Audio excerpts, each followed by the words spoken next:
Hi, this is Christine Harrington with Eternal Life Plan. I almost forgot to put in my AirPods and I was scrambling at the last minute putting them in. So thank you for being on live as we kick off this broadcast. And really, this is a follow-up from Jeff Mara's podcast that I actually filmed with him maybe 3 or 4 days ago, and it went live. He posted it last night. I've gotten a lot of questions since then that were not only on comments on his podcast that he invited me on, but also direct messages I've received from Facebook and emails. So I thought, well, I'll just jump on real quick and answer these questions and, kind of fill in the blanks on some of the things that I didn't say on Jeff's podcast. Also, I want to encourage you to ask me questions. If you'll just put them in the comments, in the live comments, I'll be happy to answer those questions as well. So I appreciate you being with me, and we'll just go ahead and get started. One of the things that I didn't really explain well in the podcast is when I saw the darkness and started moving into the light, after I pleaded to God to help me and not send me to hell. One of the things I forgot to mention on Jeff's podcast is the fact that as I was moving into the light, so it starts out to be this little prick of light, and then as I was moving into the light, it kept getting grayer and grayer. So it went from black to a dark gray to a light gray into the light. So from black, gray to light. Now, during this time that I was with the beings, I was kind of in the light gray area, not fully into the light of God. I could look into the light of God, but I wasn't encompassed by the light of God. So that's always puzzled me. And it always made me feel like, well, maybe I was in purgatory. That was one of the questions that I've been trying to get answered throughout this whole experience and delving into near-death experiences. And I meant to ask Jeff if he had heard about that on any of his podcasts. Now, I talked to David Such, which is, I referred to him in Jeff's podcast, which he will be coming on my channel on, I believe it's April 29th, but keep a lookout for those notifications. And David has interviewed over 1,200 near-death experiencers. So I am really anxious to ask him a lot of questions. When I met with him a month ago, I was just focused on getting some answers for me. And he did tell me that he has heard other near-death experiencers say that they went from the black, the gray, into the white light. So he felt like that was a common theme he had heard. He had also heard that some people said that was purgatory. I don't know. That's just one more question I kind of have open about my near-death experience. Again, viewers, those of you that are watching, if you want to post any questions in the live comment section, I'll be happy to answer those. So one of the questions I got was, has my son ever talked about having his near-death experience? So if you remember from the story, we both died at childbirth and we were both resuscitated. So the person that was asking the question said, does he have any memories of a near-death experience. And I've asked my son that a couple of times, and he said no, he did not have any memories. And that was part of the reason why he doubted that my near-death experience was real. He just thought it was a chemical thing in the brain. And as I shared in Jeff's podcast, that he has come to believe me and believe that I did have a near-death experience. Well, it took him 31 years to get there, but I'm glad he did. It was great that he got there. So as viewers come on, I want to remind you, you can ask questions in the live comment section. And I want to welcome those of you that watch Jeff Maher's podcast. I want to welcome you on my channel too. One of the other questions I have gotten is, this was emailed to me. Have I ever had spiritual experiences outside of my NDE and since my NDE? So back when I was a young teenager, when I was 16 years old, I had a spiritual experience. And the same experience happened twice in my lifetime, once at 16 and once when I was in my 40s. And I was about ready to fall asleep, and I saw a spiritual being at the foot of my bed. It looked to me to be the Blessed Virgin Mary. I'm Catholic, so it looked to me to be the Blessed Mother. What I didn't do though is I didn't say anything. I was kind of shocked. Both times I was kind of shocked, so I didn't ask any questions. And if it would happen to me now, I would absolutely ask questions. I would be more comfortable with it. But on the same token, it was a pretty shocking thing to see a spiritual being manifest right there in front of me. So my hesitation, because of being Catholic, I was taught that that could be Satan disguising himself. I had a couple of priests tell me that. Well, since then, I don't really believe that to be true. A priest called Father Spitzer said that, you know, Satan cannot manifest unconditional love and a loving being. He can't do that.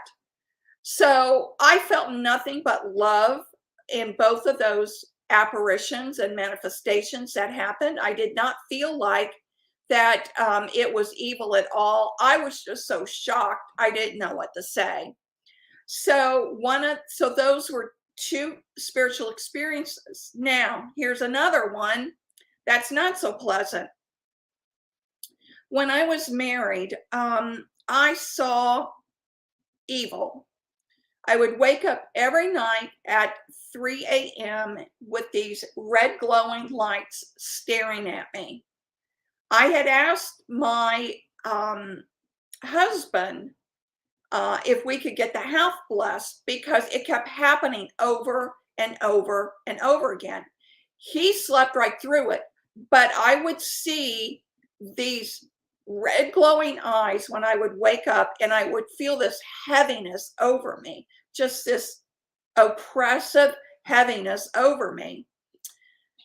We also found out that this was a condo that we bought. We also found out that the woman that had lived there prior to us moving in, she was a Satanic worshiper, and she, in that bedroom, carried out her Satanic rituals. So it made perfect sense to me why I was seeing red glowing eyes. Well, we had a priest come out and bless the house, especially that room, and it went away and it never occurred again. So, you know, praise be to God that he took care of that for us. One other spiritual event in my life that I experienced was, this was when I was on the road. So I was a sales rep for insurance companies for most of my career. Now I'm a sales coach and trainer. That's what I do in my real job, called the Savvy Sales Lady, and I sales train and coach sales teams and individual people. Well, this was back in my 40s when I was on the road as a sales rep, and I was on a 2-lane highway. In front of me was a semi, and back of me was a semi, and coming the other direction was a semi. My foot I had it on cruise, and the truck in front of me, semi in front of me, started to slow down, and my foot got stuck up underneath the brake, and I couldn't brake with my other foot. It was a nightmare. I was struggling trying to get my foot free. I was coming up on this semi fast, and I cried out to my guardian angel, "Guardian angel, please help me." And I do not know what happened. I can tell you that I kind of came to on the side of the road. My car turned off, and I'm sitting there shaking. I don't know what happened, but all I can contribute it to is that my guardian angel helped me not plow underneath that semi truck and be killed. Our angels, our guardian angels, are here to help us. I have a relationship with my guardian angel. I talk to my guardian angel all day long. Because I'm a sales coach and trainer, I work out of my home. This is my home office that you see, where I do a lot of my coaching and training over Zoom. And all through the day, I have conversations with my guardian angel. Every night before I go to sleep, I ask my guardian angel to protect my house and my animals. I have 2 huskies and 2 ragdoll kitties, and to protect all of our belongings, to keep us safe while we sleep. I ask God to put his white light of peace. Oh, there's one of the huskies right there. I ask God to protect us with his white light of peace and help us to relax and sleep. So this is something I do on a routine basis every single night. So if you have not developed a relationship with your guardian angel, or I think other people call them guardians, spirit guides, I think some people call them, then I want to encourage you to do that. I don't name mine. I'm waiting to see on the other side what they tell me their name is. Now, one of the other questions I got was, am I now psychic? Because of the near-death experience, some people have reported that they were given psychic abilities. My intuition was greatly enhanced. But as I told in the interview with Jeff Mara, that I suppressed those intuitions because I truly thought that they were bad. So instead of suppressing the intuition now, over the last, I'd say 2 years, I've been working to develop those intuition abilities again. Now, my son will say that I just know things. Like the day him and his girlfriend came over before they were married, he said, "Ma, do you have a minute?" And I said, "Oh, you're here to tell me that you're pregnant?" And he turned to Jamie and said, "See, I told you she would know." And then I said, "And you're going to have a boy." And, and of course they had a boy. So that's just an example. Maybe it's mother's intuition, who knows? But my intuition has developed quite a bit.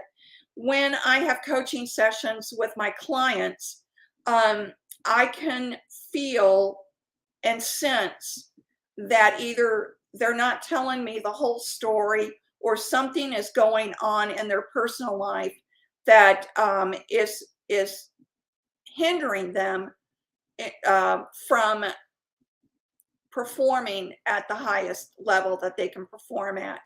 So I do have those gut instincts that when I am coaching my clients and sales professionals, that something might be up, and I'll just gently ask them questions and they'll go, how did you know something was wrong? So I do have those kinds of senses. And frankly, all of us has this. It's whether you want to take the time to develop it or not. I mean, Jesus said in the Bible to the apostles, you can do these things and even greater. So we all have the ability to heighten our intuition to be able to help people. So one of the other things that came out of all of this were comments that I am giving false teaching surrounding my abortion and not going to hell. I'm not teaching anything, nothing at all. All I'm doing is sharing my experiences, and part of my disconnect with the NDE was that it didn't align with church teachings. One of the things I didn't want to do is just throw out church teachings and be upset that the Catholic Church lied to me. I don't believe that to be true. I was just finding ways how I can reconcile the two together because they're both important to me. My Catholic faith is important to me. So there was no attempt on my part to try to promote a false teaching, which is if you have mortal sin on your soul, the Catholic Church teaches you go straight to hell. Well, I didn't go straight to hell. And that was always my disconnect was, why didn't that happen? Grateful to God it didn't happen. But as I have learned through researching near-death experiences, from researching priests who have talked about near-death experiences, that God is a merciful God. And the fact that I cried out and asked for his help and not to send me to hell, and the fact that he could see the torment that I had been through with the abortions, regretting the abortions, that he knew that I was sorry and remorseful for those choices. So lots of comments from women that I've gotten about abortion and the afterlife, which tells me that this is weighing heavily on their minds, heavily on their minds. A couple of people on Jeff's on the interview Jeff did with me that he posted last night, a few of them said that really touched a nerve with them about me talking about my abortion experiences and my regret, which is what caused me to want to help other women that have regretted their choice of abortion. There are consequences to abortion that is never talked about. The pro-abortion crowd would have you believe that when you get an abortion, there is no emotional trauma at all. That's not true. There's lots of emotional trauma surrounding an abortion. I know women have said, no, it's just like going and getting your tonsils taken out, or no, there's no trauma around it at all. We're all women and mothers instinctively, and when we decide to end the life of our unborn child, there is some residue left, whether you want to admit it or not. And I've talked to lots of women about abortion issues and about their choice and their regret. So, which is why I started doing Rachel's Vineyard retreats. So anyone that is watching this that is still struggling with your abortions, I would highly recommend that you go to Rachel's Vineyard website, and I'll actually put the link in the description area when this broadcast is over, and I will be happy to link that. You don't have to be Catholic. Matter of fact, we have had a couple of atheists that have come through locally here. And just so you know, I work in the Indiana, Central, and Indianapolis, Rachel's Vineyard retreat areas. I don't do nationwide retreats. So every state, sorry about that, I've got this tickle of a hair. Every state has their own chapter of Rachel's Vineyard. So you can just go on their website and pick your state and see when the next retreat is coming up and available. It's a beautiful 3-day retreat. You come in on a Friday evening, you leave on Sunday afternoon, and you'll be so glad that you went, because it helps reconnect you to your lost children. It's a beautiful experience. It starts you on the healing process. So is there any questions that anybody would like to answer or ask me? Because that pretty much, I pretty much answered the questions that came to me direct. There were a lot of questions that were the same, so I just kind of lumped it together. But one of my biggest messages going forward is don't be afraid of death. Don't be afraid of death. Life after death is just beautiful, and so I still struggle with the words to tell you. I just don't know how to describe it, but it's like nothing you have ever experienced here on earth. And now that I have a grandbaby and probably more on the way, I'm not anxious to go to the afterlife. But if I do, I would have no problem at all with it. And I've been following Father Nathan Castle's work too. And it was gratifying to me to hear that God allows these souls that have passed on to check in on us every once in a while. Recently, I was in prayer, and all of a sudden, I felt my dear dad like right here next to me.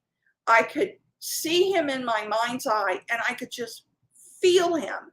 It's right there next to me. And so he was coming to me for a reason, and I don't know what the reason is, but I'm going to find out what it is. And I have a devotion to the holy souls in purgatory. So if you have a loved one that has passed that you want me to pray for their soul, give me their name. I'd be happy to put them on my prayer list. I pray all the time, every day, for the holy souls in purgatory, especially for the people that have no one to pray for them. That's a Catholic thing. I know Protestants don't believe in praying for souls once they've passed, but that is a Catholic thing. So I was grateful to Father Nathan Castle's work. If you don't know him, look him up. I am trying to get him on my podcast because I think his work is important work too. So that's all I want to say for now. Keep a lookout on, the guests that I'll be having on. I'll keep you informed of any more spiritual experiences that I've had. And remember, eternal life is forever. Got a plan? I hope your plan is Jesus. Bye-bye.